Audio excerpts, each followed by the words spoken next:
Want to make passive income from one simple file? Here's how to turn a single PDF into money on repeat. Start with something evergreen, like a morning routine checklist, a budgeting planner, or a self-care journal.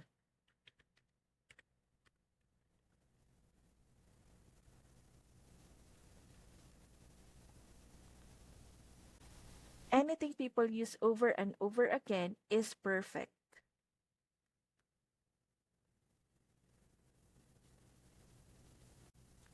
So first, hop into Canva and search for self-care journal. Customize it with your own style, colors, or niche.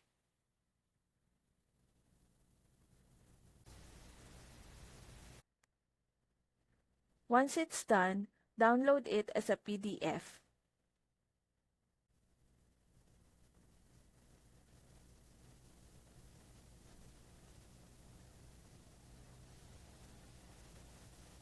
And list it on a digital product sites like Etsy, Gumroad, or Payhip.